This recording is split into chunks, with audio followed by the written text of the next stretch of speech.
Suivez notre mission Dieu est capable sur Adonai Info TV. Bonjour, bonsoir, peu importe RO Buzubiso Namona Oyo, Nakati ya Adonai Info TV.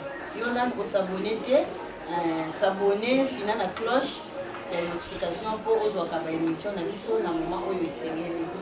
Bon, les autres, tout ça qui déplacement, Nakati ya émission dans l'émission Dieu est capable.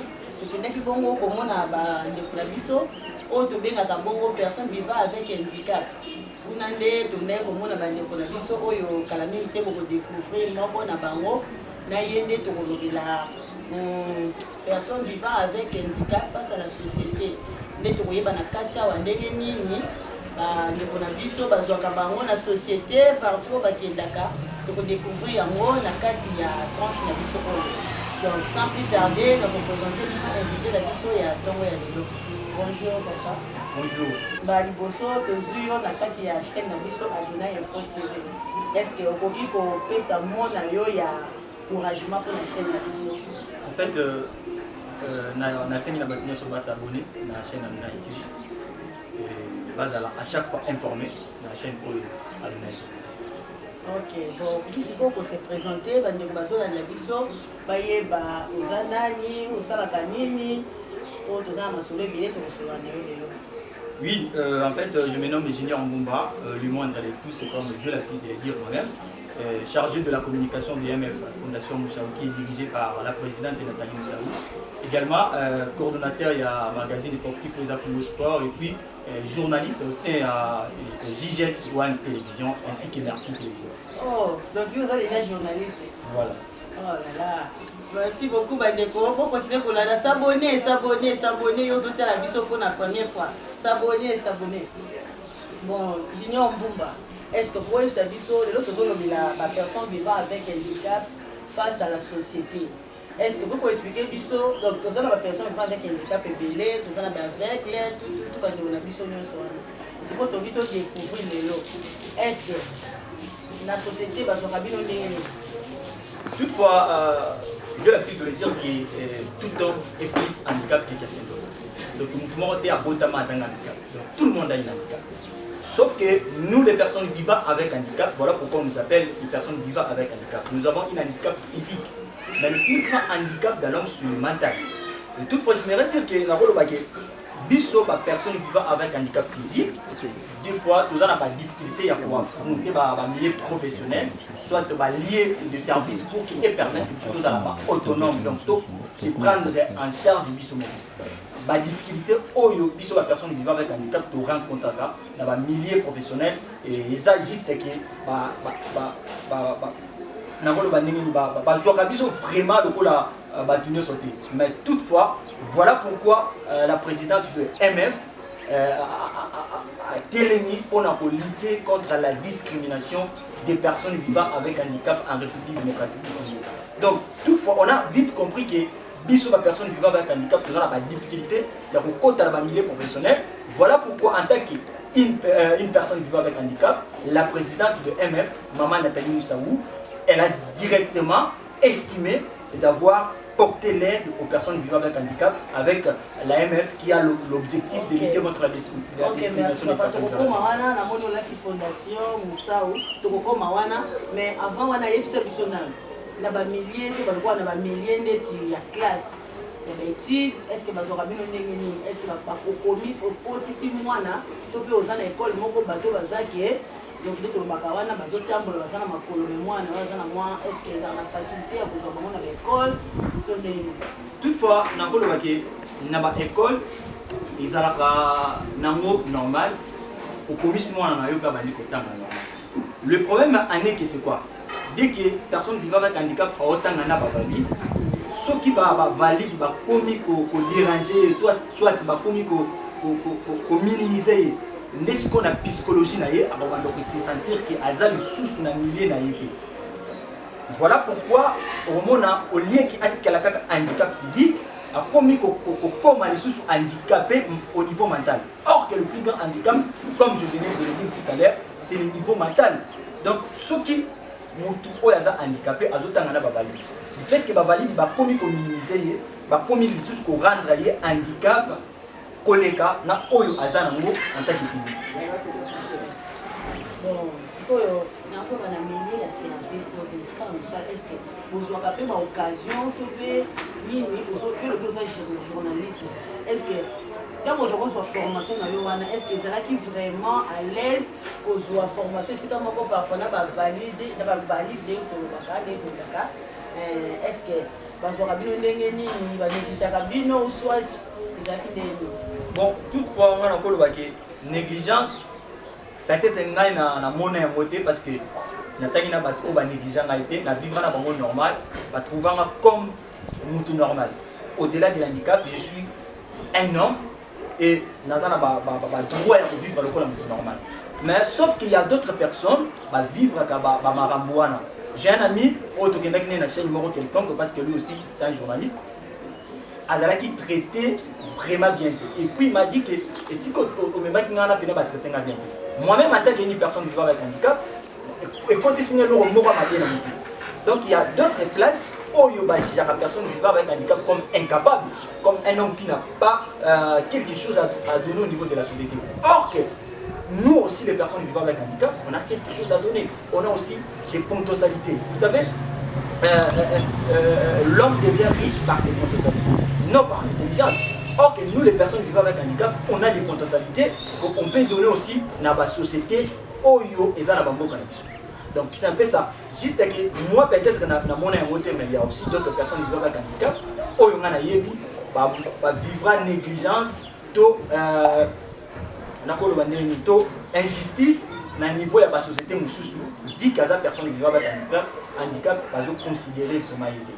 Donc du moins j'espère qu'avec l'AMF nous allons lutter pour que Makambo Ezonga ndenge et vivre à un niveau Europe. Aujourd'hui dans l'Europe, la personne vivant avec un handicap va être respectée, va vivre dans des conditions OSNG. Mais sauf qu'ici en République démocratique du Congo, on n'a pas vraiment cette chance pour respecter la personne vivant avec un handicap. Yo lobi awa otangaki esika moko na bato baza valide banégligaki yo te mais ndeko moko aseretuvaki banégligaki eske ntango bomonaka ndeko na bino moko to mpe aza humilie na bamilie ya transport babiloko moko abongo eske esala bino nini? En fait d'habitude ntango bazo humilie yo luka okomisa humiliation wana force na yo. Moi à chaque fois, on a toujours qu'il n'existe pas l'échec total dans la vie. Tout homme a un handicap. Dès qu'on considère que nous n'avons pas un handicap, si on a un handicap physique, peut-être qu'il y a un handicap pour le niveau mental. Donc le corps a minimisé, le corps a critiqué, donc il a un handicap au niveau mental. Donc toutefois, dès qu'on comprend le logo, au moins il m'a parce que lui aussi il a un handicap. Voilà pourquoi ils ont minimisé en tant qu'une personne vivant avec un handicap physique. Ok. Il y a donné un faux TV. Bon, nous sommes là dans la mission junior, nous sommes ils ont la passe, ils ont la. Moi, ma vie a bien été. Mais vous allez toujours connecter la chaîne de la mission pour na makambo oyo ekekaka kati ya chaîne na biso oyo. Papa junior, tout le sikoyo fondation MF fondation Moussao. Je salue d'abord Madame la présidente de MF, Nathalie Moussaou, et puis à l'assistante de Maman Nathalie, Maman Claudie. MF, en fait, MF, c'est une fondation qui est créée par Madame Nathalie Moussaou afin de lutter contre la discrimination des personnes vivant avec un République démocratique. Tout à l'heure, autour de la comment est-ce que les personnes vivant avec un handicap vivent dans la milieu société. Lokola Yemoko Aza, personne vivant avec un handicap, Maman Nathalie Moussaou, elle a directement compris qu'on doit lutter face à la discrimination des personnes vivant avec un handicap. Voilà pourquoi on a créé MFLA. Cette fois-ci, tu as lutter pour la Makamboa. Et puis tu as commencé à un niveau où on a un chef de l'État pour que les personnes vivant avec un handicap soient en considération comme valide dans la société. Ok, est-ce que la fondation na bino wana objectif nango eza vraiment nini? l'objectif est d'éviter face à la discrimination des personnes vivant avec handicap en République démocratique du Congo. Donc, l'objectif est rendre, soit le but c'est de rendre un homme handicap capable de se prendre en charge lui-même. Oui, puis la personne vivant avec handicap, le fait que tu as comme charge de connexion à la famille. Voilà pourquoi tu as la respecter dans le milieu professionnel. Il y a des personnes vivant avec handicap à or, au-delà de ça, on a aussi nos potentialités. Je suis aussi un coiffeur. Donc, donc j'ai des potentialités à moi. Donc, au lieu que voilà pourquoi MF est là pour lutter face à la discrimination des personnes vivant avec handicap. Tout le monde a personne qui vit avec handicap dans mandia. Tout le monde a esprit ou l'éthique dans la valide que soit la personne qui vit avec handicap va considérer le rôle de mandia. Or, en dehors de l'handicap, on a des potentialités comme des hommes valides. Donc voilà pourquoi Madame Nathalie Moussaou, en tant qu'elle-même est une personne vivant avec handicap, a télémis pour rendre la personne vivant avec handicap autonome, se prendre en charge, pas dans la charge de ma famille. Les gens aussi qui dans ma famille, ils ne pas négliger la personne vivant avec handicap parce qu'il y a des gens qui attendent ici, on se fait le côté. Or, que on s'en avait, il dit que comme ça, on est riche. Et là, on a fait le molango, on a mental là-dessus. Il y a des politiciens qui ont fait le molango. Il dit que comme ça, on est riche. Il dit que permettre à tous avoir connaissance, tous avoir le lingue à vivre. Mais l'homme devient riche par ses potentialités. Or, on valide la potentialité, bisopé, la personne vivant avec handicap, on a nos potentialités. On doit mettre ça à l'exercice afin de réussir comme les hommes valides. Ok. Bon, docteur Midjo Vozi, Ozoka, pas junior, Azapé coiffeur. Donc, une fois qu'on a ma belle, donc, au besoin, vraiment, coiffe, vraiment, il y a bien au Lindaka. Voilà. Tozoko batu tozokontinue toyuti komona awa na baimage tozomona ndenge bokendaki tozomona soki cérémonie moko eza awa na centre soki centre na bino ya ezalaki nini na kati ya baimage. Juste Madame Nathalie, pendant cette période de confinement, vous savez pendant cette période de la pandémie coronavirus, quel sera le sort des personnes vivant avec handicap. Voilà pourquoi Nabolingo Oyazalaka Nango pour la personne vivant avec handicap, en tant qu'elle-même aussi. Elle est une personne vivant avec handicap, a estimé apporter assistance sociale à la personne vivant avec handicap. Voilà pourquoi la semaine dernière, nous avons une descente dans le centre de la personne vivant avec handicap, il y a commune à Kitambo. Là-bas, on était juste parti pour remettre moi quelque chose à manger à la personne vivant avec handicap. Et puis, dit que Madame Nathalie Moussaou, elle a posé ça, la personne vivant avec handicap, pas venir à ma charge. Toujours qui personne vivant avec handicap ne sont pas ça comme ça le cola oyo batomaka le cola oyo batekaka le cola oyo basalaka ba détergent liquide to remettre ki bango ba enveloppe pour que permettre ba activité na bango wana to ba mini entreprise na bango wana évoluer na kati ya fondation Moussaou bozo ko former ou soit bozo ko aider bozo former pe ba personne vivant avec handicap pour bazaki le songi Toza ko formé et puis toza directement ko porter assistance sociale na ba personne vivant avec handicap ou baza déjà plus âgé parce que muto déjà coli na personne na handicap au kozo ngise bisu na formation té or que yé azana posa bo bongisa yé pour que a gagner 100 francs peut-être na potentialité o yazana. Voilà pourquoi on avait démarré directement na bateau baza plus âgé pour remettre ki bango ba enveloppe pour que ba joie vina bango en charge. Donc, on a ça la couture, on a ça couturier plutôt, à bombissa, matériel, on a ça la détergent qui a somme produit pour permettre à ça la moussala ya ébélé. On a été capable mèche, à jambon à baksa mèche pour le coma ébélé. Naïmoko en tant que chargé de la communication pour MF, Madame Nathalie Moussaou a porté qu'elle n'est pas inana. Voilà pourquoi aujourd'hui je me prépare pour avoir déjà un salon de coiffure en tant que coiffeur. En dehors de la journaliste, naza na potentialité on a vu au cas d'assaut. Voilà pourquoi dans l'IBA matisa sous dose la musala on a eu les salon de coiffure vous allez déjà disponible bientôt là avec l'appui de Madame la présidente Nathalie Moussa. Ok. bana poto bana ngola bana partout bino bato bomesala kolanda Adonai Info TV tala lelo eza na bandeko ebele oyo baza na besoin ya lisungi yo mbongo na yo parfois oza na esika okende kotia yango eza na bandeko bazolela tala fondation oyo moto asala yango aza personne vivant avec handicap mais aza na souci aide bandeko na ye oyo baza na même nini tuka kokoloba yango défaut ke ye mais biso bato eza bavalide ndenge babengaka biso bavalide etaka tokoka kosunga bandeko oyo baza na pasi te tomonaka bango bandoki tomonaka bango totretaka bango n'importe quel bakombo tolingaka kopesa bango yango wana sikoyo ndeko junior est ce na kati ya fondation na bino boza mpe na bato oyo baza na handicap ya vie to mpe ya koloba est ce na kati ya fondation wana mpe bazali to mpe boza kaka bato oyo baza na bavalide physique. Toutefois, MF n'a pas encore procédé à l'enregistrement de la personne vivant avec handicap. On avait directement pensé d'abord pour apporter aide à la personne vivant avec handicap, oyo, basant la activité bazo ça la mer, peut-être bazo posant un moyen financier. Voilà pourquoi madame la présidente avait estimé qu'il y a d'abord quelque chose à manger, moi enveloppe pour renforcer la capitale et à Misala Nabongobasara. Bientôt là, on va directement lancer le programme, il y a un enregistrement, il y a des personnes qui vivent avec handicap.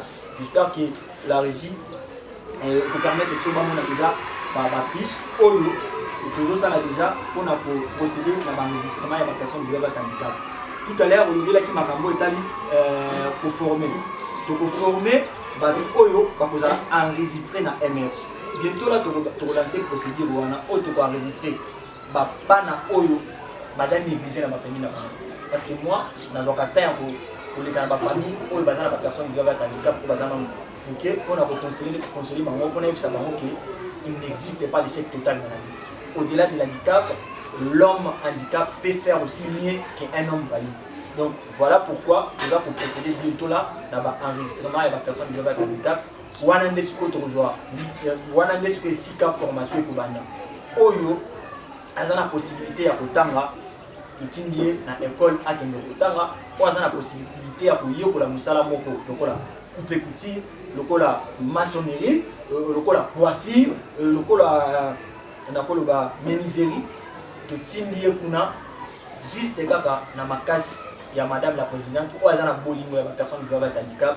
Vous savez que madame Nathalie Moussabou a vivre dans des conditions où la personne qui vit avec handicap pour vivre à Mali. Le local a yé moko vivre à comprendre que non, nous avons tout à vivre à Mali. Il faut qu'on a ça là, et l'eau comme pour que n'aille pas toi là-bas matin. Et l'eau que je pour ma, les lots qu'on a vu sur, tout l'unico aider à au bazar dans cette terre. Or que la Bible dit que les forts soutiennent les faibles. Voilà pourquoi il est en tant que l'élo a connu pas plus forte plutôt, mais moi, au lieu de il y a un ici pour porter au bazar. Bientôt là, on va démarrer la procédure, il y a un enregistrement de personnes qui doivent être handicap, nous avons la formation, puis il y a d'autres personnes qui doivent être handicap qui ont la possibilité à vous de la vie. Bah, les alliés, bah, des alliés,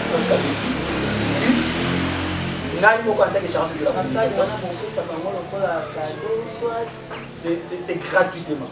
On a pour aider il y a fondation.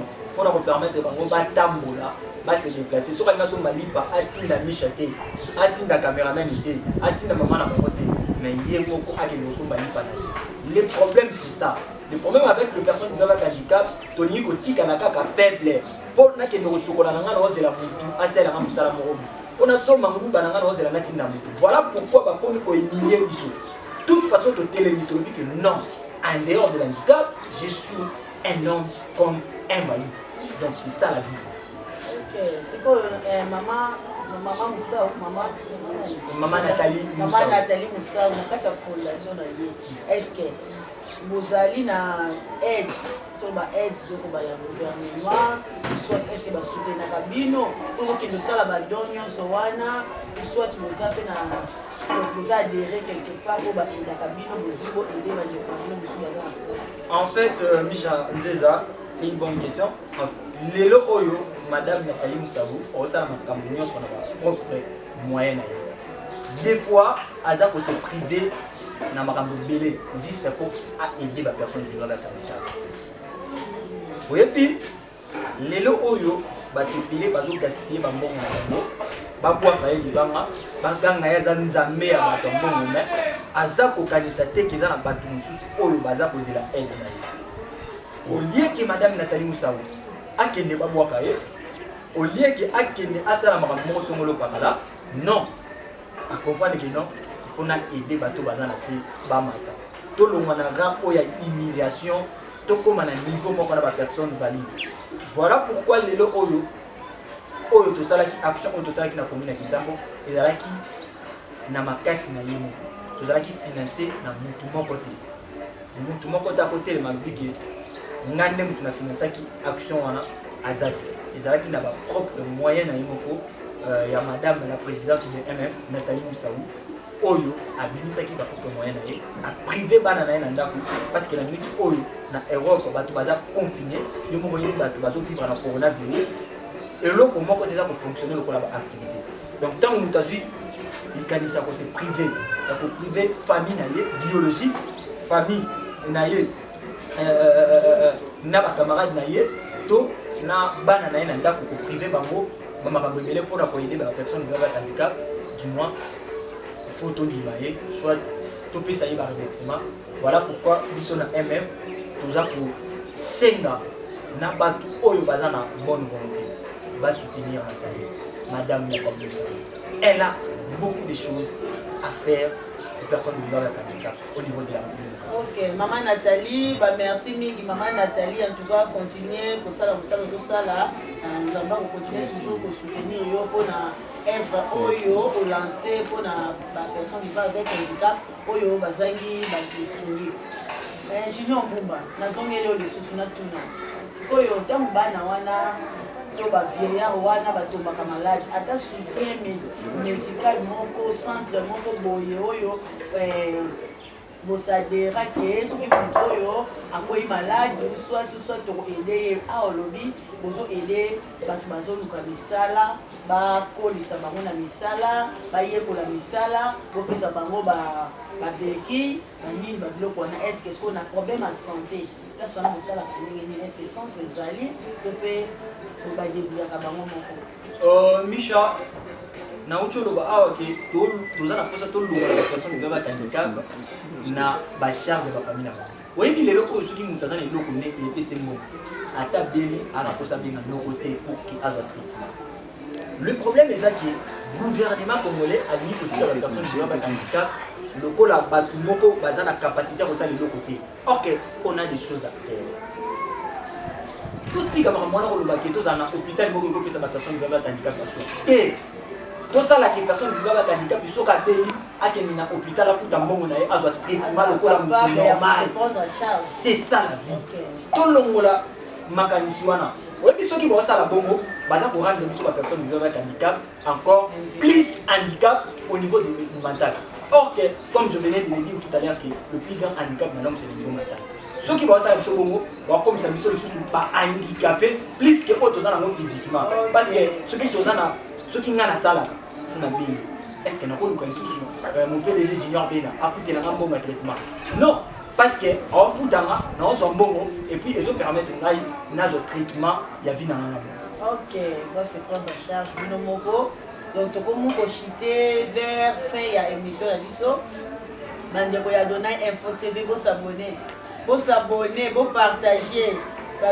Image de aider de comment quelque part à la posa de makambu ya boya à la posa pour aider à la posa pour ça là qui a aidé batu oyo bada ba personne vivant avec handicap donc comme hiver na suka ya émission la biso papa junior beaucoup pesa biso mot de la fin pour na mokolo Michel Jeza pour terminer j'aimerais conclure ceci to sengi na batu nyonso oyo baza na posa ya soutenir MF la lutte contre la discrimination des personnes vivant avec handicap, Baya pour apporter son aide. C'est très important. Nous avons créé numéro Moko ya Orange Money pour que tout permette de l'union sur eux basant la poste à soutenir. Ne fût qu'avec $1. On n'a pas demandé beaucoup d'argent, on a justement demandé minimum. Vous allez aussi sentir que vous avez plus au-delà, il y a $1. Tu peux aussi envoyer. Le numéro c'est 80 plus 280 plus 243 89 92 73 044 plus 243 89 92 73 044. Avec $1 na yo, au aider la personne vivant avec handicap va se prendre en charge. Yo mutu oyo ozalaka soko moni mutu personne vivant avec handicap a osenga et ça lo bien te. Na lingi sikoyo na likanisi oyo madame Nathalie Moussaou azui pour rendre personne vivant avec handicap autonome, soit à se prendre en charge. Voilà possibilité pour s'améliorer au contribuer na Moussala oyo MF azosala pour la personne vivant avec handicap au niveau de la communauté. Ok, merci beaucoup. Tokomi na suka, toujours ça l'appel na OMS, centre hospitalier où vous avez besoin pour aider. Pour aider bande de biso ya vivre avec handicap, besoin de fils qui a ta soin, gouvernement, bande de biso ya poto, ya partout dans le monde. Bosunga bande de biso, Nzambe akoleka na kopambola kabino. Merci beaucoup na présentation na bino tozaki la maman de la presse. Michel Zeza, vous avez un bison pour vous santé. Si ma caméra, vous avez qui bongo na Meshak Panzo. Et na régie, vous avez qui na Aristote Banza les dessins animés. Babi a ratakate. Donc, on a fait simboté na docteur Mito Vozi. Ici Kazali, on a fait simboté na les diasporas. Et si vous avez fait simboté, sans oublier, bande konyoso balanda kabiso. To kutani bongo na mbalasima oyo zakoya. Bye.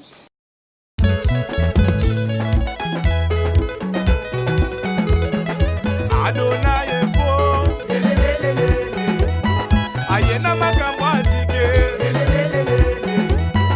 koto talomone